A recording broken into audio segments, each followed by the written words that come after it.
Alors, Président, est-ce que vous pouvez revenir sur l'importance de cette journée aujourd'hui? Oui, je pense que ce matin, ici, dans la boutique des Lions, qui se situe au niveau du siège de la Fédération sénégalaise de football,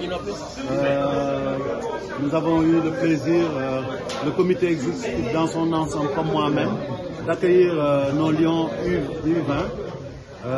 Qui sont rentrés mardi de Montréal du titre de champion U20 de l'UFOA. Ils ont conservé leur titre et surtout, cerise sur le gâteau, ils se sont qualifiés à la prochaine CAN. Ils devront défendre leur titre continental.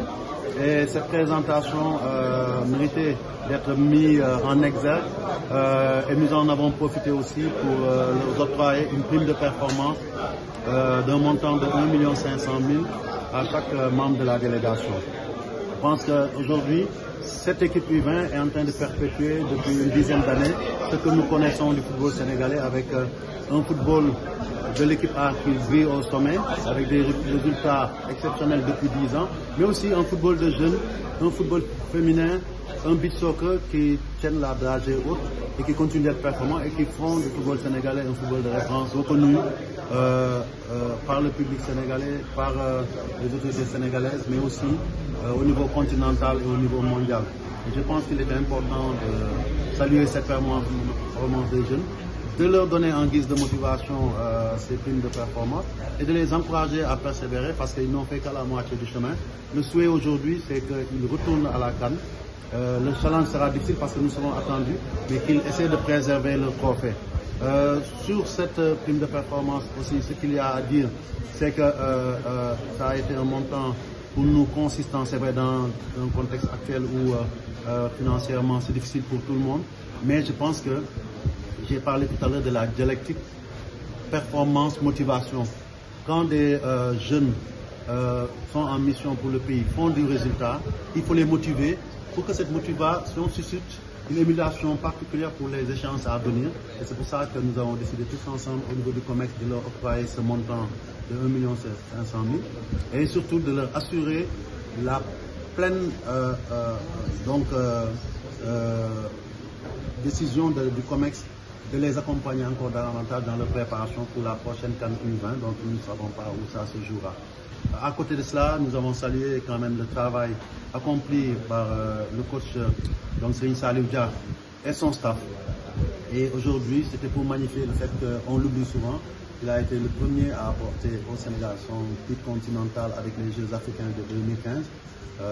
Et donc, depuis lors, il performe. Tout comme nous avons rendu hommage à l'expertise nationale pour dire qu'aujourd'hui, le Sénégal peut s'enorgueillir, en tout cas le Sénégal de football, d'avoir dans toutes ces sélections des fils du pays, des techniciens qui ont fait les beaux jours du football.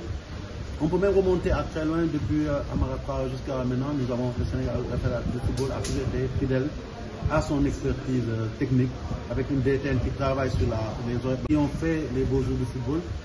On peut même remonter à très loin, depuis Amaratra jusqu'à maintenant, nous avons le Sénégal de football a toujours été fidèle à son expertise technique, avec une DTN qui travaille sur la base des orientations données par le COMEX, de valoriser cette expertise, et ça nous vaut des satisfactions partout, et il faut qu'on continue dans cette voie.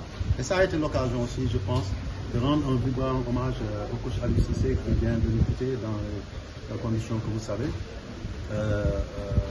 Comme on l'a dit, on a pris acte de la décision de l'autorité, on ne poursuit pas l'aventure avec lui. Mais il est important quand même de lui rendre hommage à ce stade-là. L'occasion ne s'était pas présentée. L'urgence aussi, c'était de se préparer pour les 2 matchs importants à venir. Et nous avons pris comme prétexte cette cérémonie-là pour lui rendre un vibrant hommage en disant que Aliou Cissé, avec son pays et avec son football, a eu un destin fabuleux. Parce que pouvoir briller comme capitaine et comme joueur avec une équipe nationale pendant des années, en 2001-2002, avec une finale de Coupe d'Afrique, un quart de finale de Coupe du Monde. Et plus tard, revenir 20 ans après, gagner le premier trophée continental, la CAN, pour un pays, c'est immense. C'est un destin fabuleux. Et rien ne pourra l'effacer. Et ça, je pense qu'il est important que nous autres fédérations, nous autres comités, nous autres acteurs de football, avant qui que ce soit, qu'on puisse lui rendre cet hommage-là. la vie continue, le football continue. Aliou l'a dit, même s'il n'est plus entraîneur, personne ne peut effacer son nom du football sénégalais et de l'histoire du football sénégalais. Et là encore, il est jeune, il a encore du chemin à faire, que ce soit ici ou ailleurs, on est persuadé qu'il le fera. Mais il était important de magnifier son travail à cette occasion-là.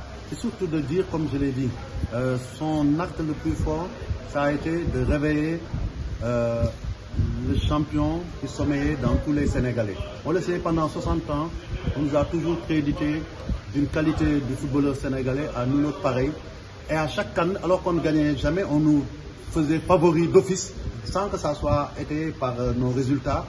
Et c'est avec lui que non seulement en tant que joueur, on a joué la première finale de CAN, avec sa génération, les El Hadji, les Fadiga et tous les autres, je ne peux pas tous les citer. Et il est revenu encore pour pousser le bouchon jusqu'à ce qu'on remporte cette CAN.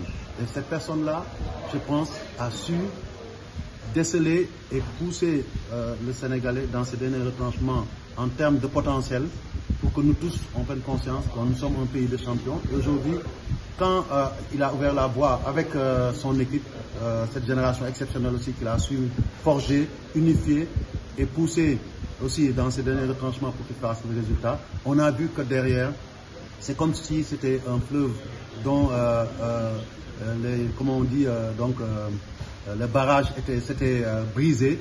Un flot de trophées est arrivé au Sénégal en une année, c'est exceptionnel. Et ça aussi, je pense qu'on le lui doit. Aujourd'hui, Aliou est parti, on dira simplement qu'il y a eu un Sénégal du football avant Aliou et qu'il y a maintenant un Sénégal du football après Aliou. Veillons-nous tous à ce que le Sénégal du football après Aliou soit aussi brillant, aussi vibrant que ce qu'il nous a légué. Voilà. Ce staff intérimaire, ce sera juste... C'était très court parce que c'est lui qui a publié sa liste. Entre le moment où on nous a officiellement la non-approbation de son contrat et ce match-là. Et donc, nous avons décidé, en tout cas au niveau du COMEX, lors de notre comité d'urgence, que l'urgence n'était pas à choisir un entraîneur tout de suite. On n'a même pas essayé, on a même refusé de réfléchir sur un choix d'entraîneur, mais on a dit l'urgence c'était de remobiliser les troupes, remobiliser ses collaborateurs parce qu'il n'y avait pas 36 solutions, c'était de se reposer sur l'existant.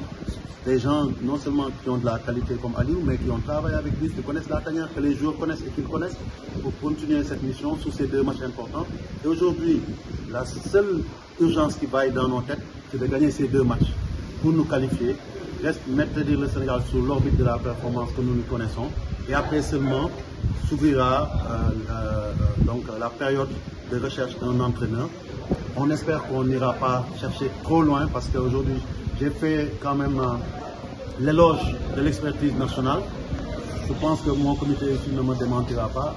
Notre priorité, c'est cela. Nous resterons dans notre logique. C'est vous-même qui le dites, les Sénégalais et les Wolof, moi je suis sérieux. Dañu naan li nga jàppoon ba mel nii bu ko bàyyi ndax dig na la du dëgg bu fekkee dañuy liggéey ak ay doomi Sénégal ni ñuy may ay résultats bu ñu jéem a seet ku gën a sori fekk li ñuy am nañ ko suñu ñuy weewu tànk du dëgg donc loolu moi je pense que c'est le principe de base. Ça ne veut pas dire qu'on est fermé à l'ouverture extérieure, mais je pense que la première option, ça doit être de maintenir cette dynamique extraordinaire qui a fait qu'aujourd'hui, nous avons fait tâche d'huile en Afrique. Si beaucoup de pays qui avaient l'habitude de prendre des entraîneurs étrangers, occidentaux, aujourd'hui se sont retournés vers l'expertise nationale, c'est parce qu'ils ont comme référence le Sénégal. Et je pense que ça nous a réussi. On ne doit pas être vraiment dans des positionnements, je dirais, figés, mais on doit pouvoir se reposer sur l'existant, les acquis pour continuer à avancer. Et donc, comme je l'ai dit, en tout cas, le COMEX en décidera peut-être pas forcément aujourd'hui, comme on a dit que ce n'est pas notre priorité, pour définir les critères de choix et peut-être travailler sur une liste restreinte pour remplacer Aliou. Bien entendu, sur place ici, nous avons des Sénégalais qui sont capables de le faire, mais aussi à l'extérieur, nous avons de dignes représentants qui sont capables de le faire.